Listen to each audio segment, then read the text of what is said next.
모셨는데 네. 아무런 느낌이 없어요. 이런 경우가 있어요. 당연하기도 하고 심각할 수도 있습니다. 왜 당연하다고 얘기하냐? 우선은 신령님 모시기 전부터 원래 두 부류로 나눠지게 됩니다. 아예 보이고 들리는 경우가 있고요. 아예 보이지도 않고 들리지 않는 경우가 있어요. 그러면 예를 들어서 보이지 않고 들리지 않는 사람이 신령님 모셨다 해서 다시 보이거나 들리지는 않습니다. 처음부터 정해져 있거든요. 왜 그러냐면 신안이 열린 사람은 보이거나 들리고요. 신안이 열리지 않은 사람은 안 보이거나 안 들립니다.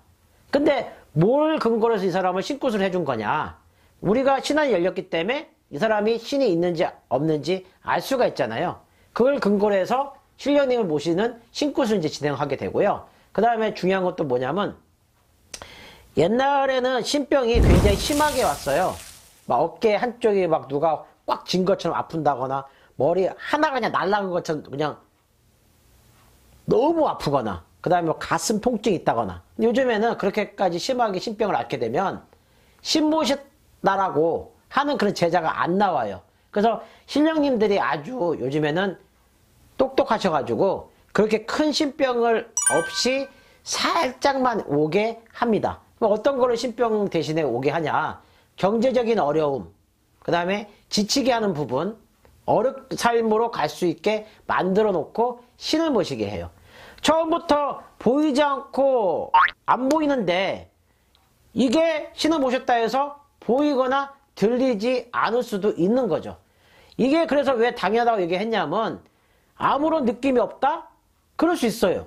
저도 어느 때는 길을 가다가 내가 신령님 모신 사람인 건가? 그렇게 생각할 때가 있어요. 왜? 너무 평범한 삶을 살 때도 있으니까요. 하지만 점사를 보거나 구슬하거나 그럴 때는 아, 내가 신령님 모신 사람이었지 알게 되는 거죠.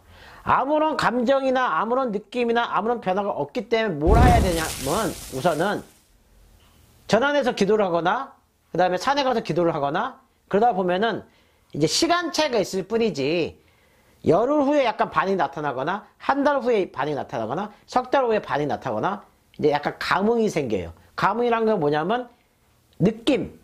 뭐가 오싹하다. 왜 이렇게 목이 답답하지? 뭐 이런 식의 그런 부분. 그래서 차차 진행을 하면서 간다고 해도 10년 지나도 보이거나 들리지는 않아요. 단지 이 강도가 좀 더 세지고 느낌이 활발하게 변화가 되는 거지 이게 뭐 엄청나게 세월이 흘렀다 해서 다시 보이거나 들리지는 않습니다. 그래서 제가 신령님 모셨는데 아무런 느낌이 없다.